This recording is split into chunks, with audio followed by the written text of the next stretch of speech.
118-year-old US and Ethiopian relationship is at its lowest point.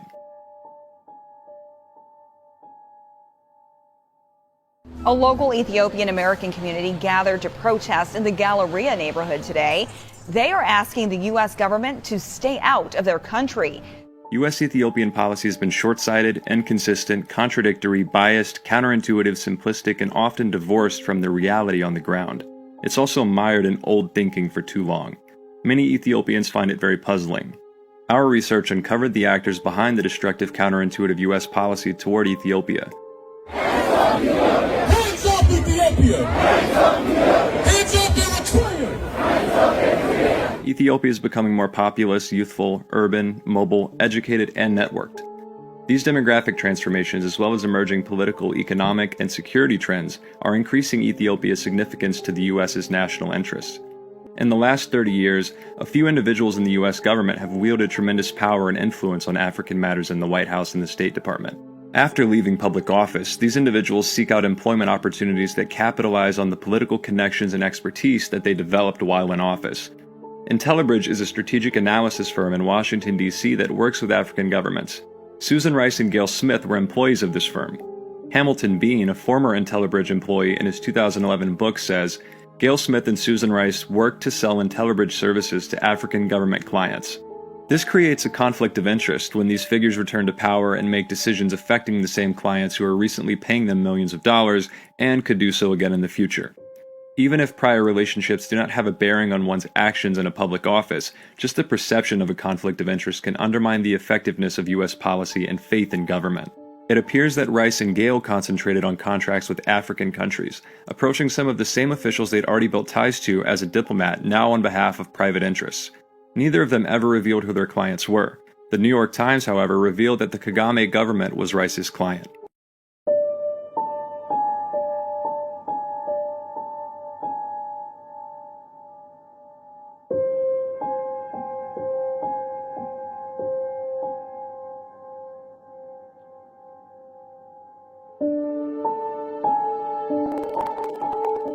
Given Gail and Susan Rice's 40 years of relationship with the TPLF, it's not unreasonable to conclude that the TPLF was and is their client. Most of the failed and flawed policies on African matters can be attributed to the legal corruption. The absence of balanced, informed, and sophisticated African experts without conflicts of interest in the U.S. government is undermining the U.S.'s long-term interest in Africa. The TPLF single-handedly and ruthlessly led Ethiopia for nearly 30 years with absolute end-to-end economic, political, and military control. The current bloodshed Ethiopia finds itself in can only be attributed to the actions and policies of the TPLF. From 1991 to 2018, the U.S. government failed to mount enough pressure on TPLF-led Ethiopian government to reform and build reliable, transparent institutions, strong and viable legislature, honest police forces, independent judges and media, a vibrant private sector, and a civil society to give life to Ethiopian democracy. Gail Smith and Susan Rice's close association with the successive U.S. administration has denied the American people sophisticated, intelligent, and balanced approaches to African-related issues.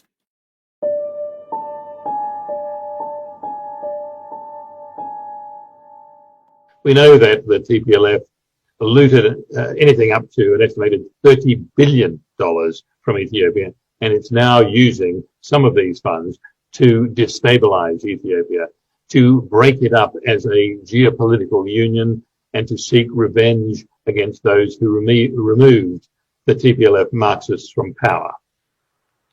The TPLF has now begun to do what the Croatians, the Bosnian Muslims, and the Albanians did in the 1990s. They are hiring information warfare specialists, including lobbyists, to ensure that the international media and policymakers support them and work against the present government of Ethiopia and the various societies in Ethiopia.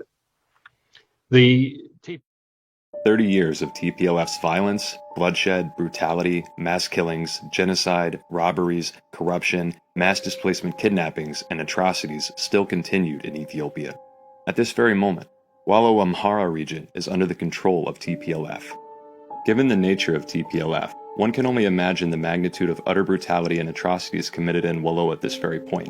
Starting with the latest coming in from Ethiopia, a new report, a shocking one, by Amnesty International has shed light on the horrific war crimes carried out by the Tigrayan rebels in Ethiopia. This includes sexual and physical assault on several women.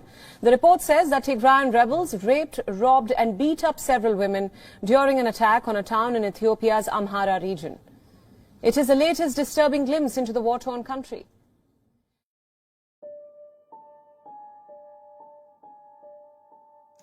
Gail Smith started her career as a freelance journalist in the Horn of Africa in the late 1970s.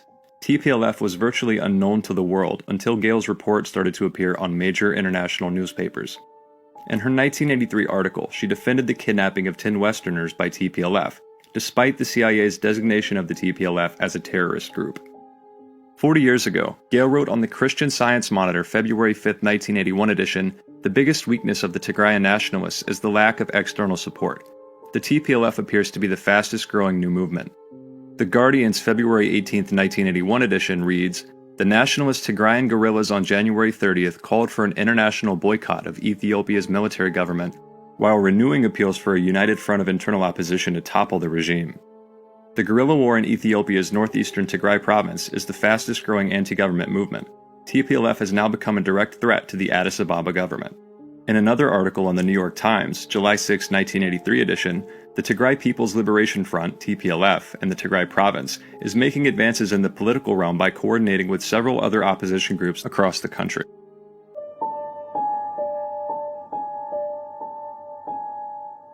She was also the mistress of TPLF fighter Yamane Kidane.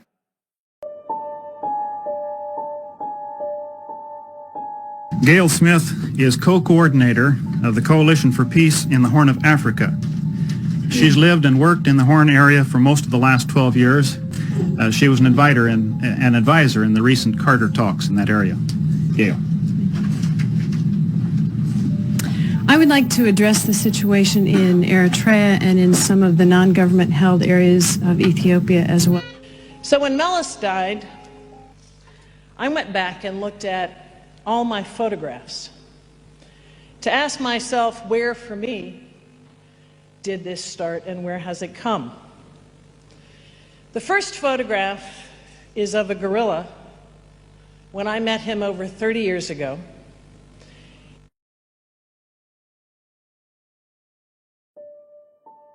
She was also a consultant and coordinator of the Relief Society of Tigray. REST is a humanitarian arm of TPLF. The 2010 BBC documentary uncovers the systematic diversion of aid money received by REST to buy arms in the 80s. 95% of aid raised to fight the famine was diverted by rebels and spent on weapons. The 1985 CIA report quite clearly pointed out that aid money is almost certainly being diverted for military purposes. How many lives could have been saved? We're yet to hear from Gail Smith about her knowledge and involvement in this scheme. In the August 4th New York Times publication, distribution of emergency food aid and other relief supplies has significantly improved in the northern Ethiopian provinces of Eritrea and Tigray, according to United Nations officials. But Gail E. Smith, coordinator of the Washington-based Relief Society of Tigray, labeled the report absolutely false.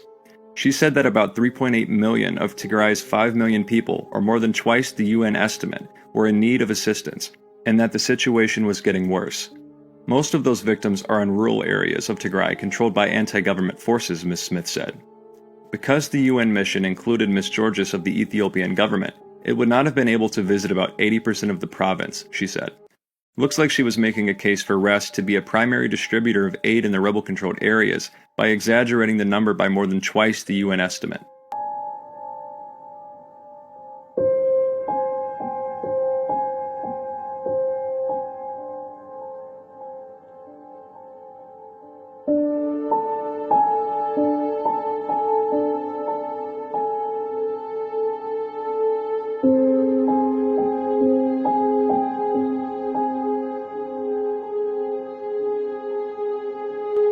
Sometimes we were using aid money to buy arms, through secondary means. If you come to the Middle East, you can buy arms if you have the money. So we were using some of the money to buy arms. That was it.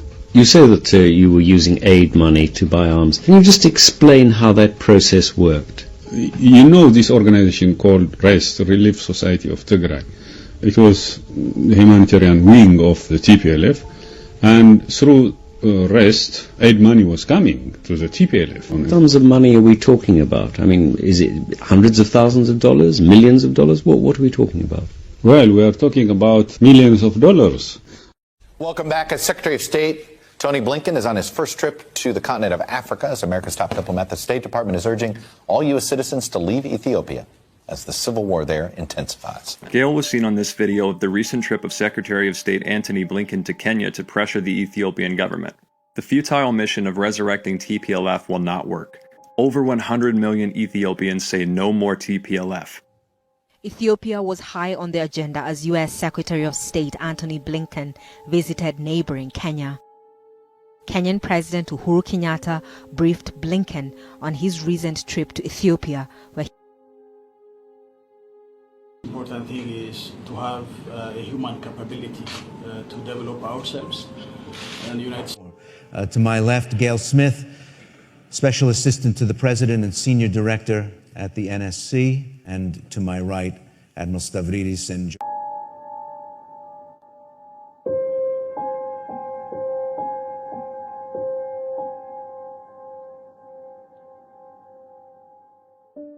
Hey, good day, everybody. It's Jim Stavridis, the Dean at the Fletcher School of Law and Diplomacy, and I'm joined today by a friend and a colleague, Alex Duval.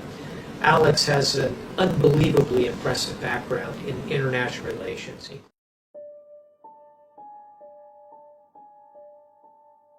Susan Elizabeth Rice is an American diplomat, policy advisor, and public official serving as director of the United States Domestic Policy Council since 2021. Her political star rose first during Bill Clinton's administration as one of his special assistants, then as an Assistant Secretary of State for African Affairs.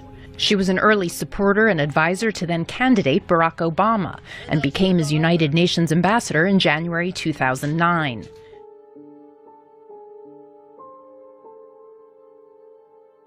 In 1994, Susan Rice, who held the key position of Assistant Secretary of State for African Affairs under then-President Clinton, did nothing to stop the Rwanda genocide. 800,000 Rwandans lost their life. Samantha Power's 2001 essay on The Atlantic reads, Susan Rice had resisted using the word genocide to describe the murder of 800,000 Rwandans because it might hurt Democrats in the midterms. Since her days as Assistant Secretary of State for Africa in the 1990s, Mrs. Rice played a very important role in promoting the TPLF government. She remained a true friend to Zenawi until the end. She was instrumental in the Clinton administration's naming of Zenawi as one of the new generations of African leaders. Successive TPLF elections from 1991 to 2018 were anything but democratic ones. The landslide victory of 99.6% in 2010 and 100% in 2015 can only be compared to North Korea. When a reporter asked her whether Mr. Obama thought that was a democratic election, Ms. Rice repeated in a sarcastic tone, 100%, in a monument to utter moral depravity and conscience-bending callous indifference to the plight and fate of Ethiopian people. That was a democratic election. I said 100%. Byron. Having fun up there? The government of Ethiopia that has been democratically elected.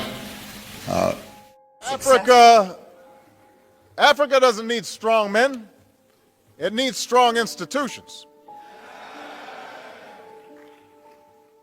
Governments that respect the will of their own people, that govern by consent and not coercion, are more prosperous, they are more stable and more successful than governments that do not.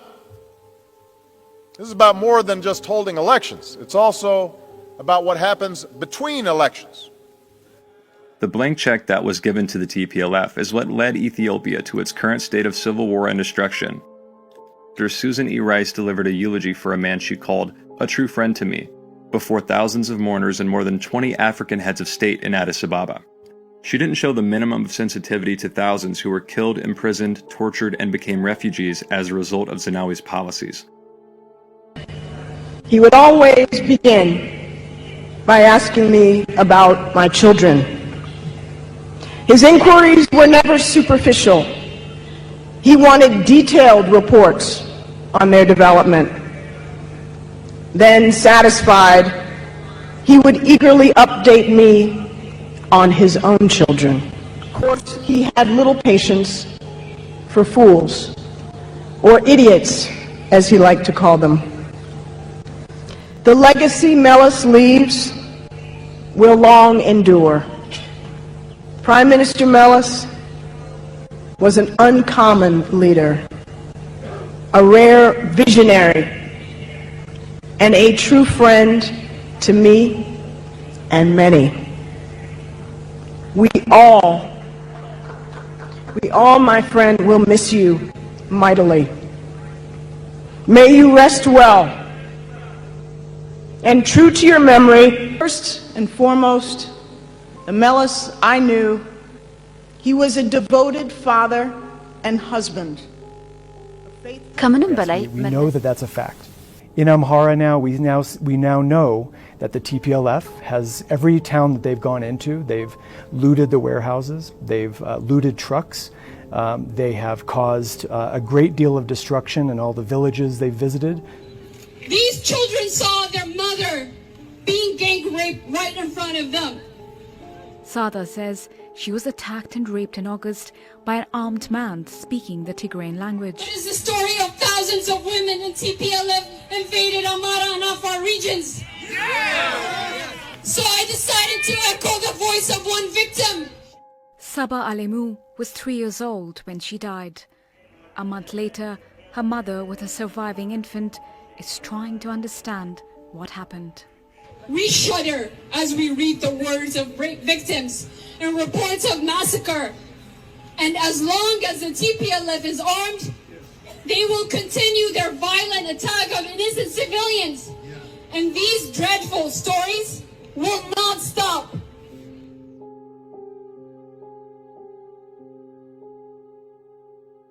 No one in high levels of the U.S. government has been more intimately complicit in the deaths of more than 6 million Africans in the Democratic Republic of Congo than Susan Rice. More recently, we talked about 800,000 people being killed in Rwanda.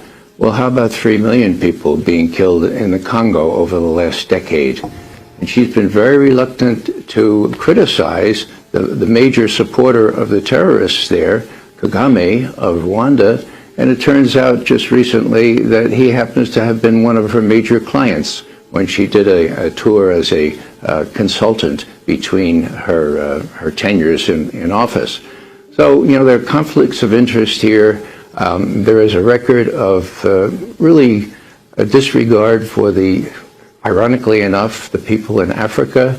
When the French consul, the French ambassador at the UN tried to get Kagame criticized and perhaps sanctions considered against him, she said, look, don't you recognize this is the Democratic Republic of Congo? If it wouldn't be these terrorists, it would be other terrorists.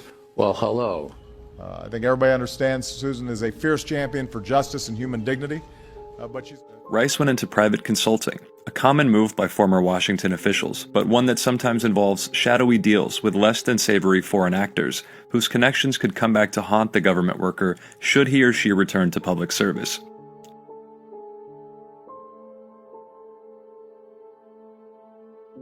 Deputy Secretary of State Wendy Sherman's irresponsible praise of the Ethiopian regime demoralized many peace-loving activists.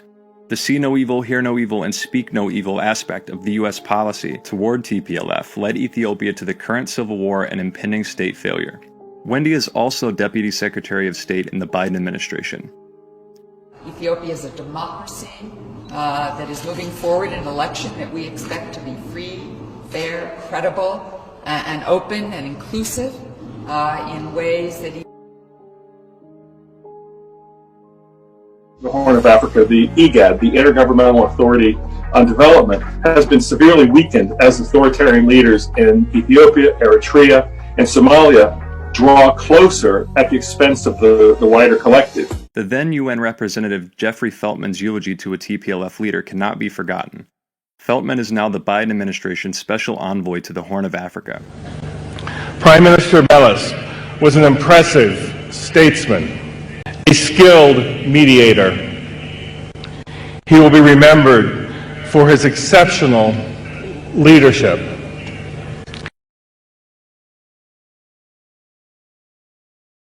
Samantha Power. She's currently a USAID administrator. The Politico website reported citing a senior USAID official as saying that in an early brainstorming session with staffers after she was sworn into office to head USAID on May 3, 2021, Power asked about ways to embarrass the Ethiopian government given its role in the unfolding catastrophe in the Tigray region and beyond.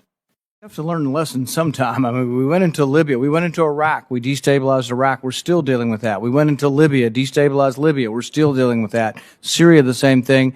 And Yemen as well. So, I mean, there should be an accumulation of knowledge and a learning curve here that our interventions make things worse, not better.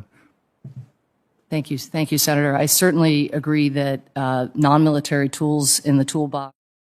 Tigray People's Liberation Front, which precipitated the immediate conflict last November. By doing so, by painting the Amhara solely as the victimizers, while neglecting to mention atrocities committed in Tigray against ethnic Amhara, such as happened in the Mai Kadra last November, the question arises, has the State Department, perhaps unwittingly, abetted a scapegoating narrative, which singles out one ethnic group as perpetrators of violence and implicitly absolves other ethnic groups of the same atrocities, thereby fueling additional tension and conflict. Trump preceded those words with actions. He ordered aid for Ethiopia to be stopped. Ethiopia began to fill the dam's reservoir in July, provoking... US President Joe Biden is adding pressure. He signed an executive order threatening new sanctions against the Ethiopian and Eritrean governments.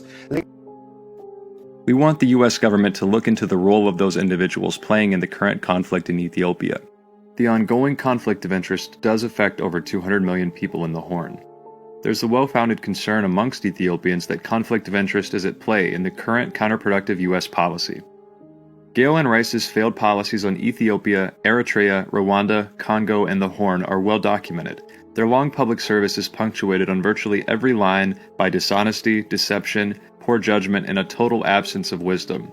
The United States is missing a crucial opportunity to participate in a rapidly changing region where American national interest is at stake. U.S. policy toward Africa is in need of a facelift in both substance and strategic vision to keep up with the continent's shifting demographics and growing influence on the world stage.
Share, like, and subscribe.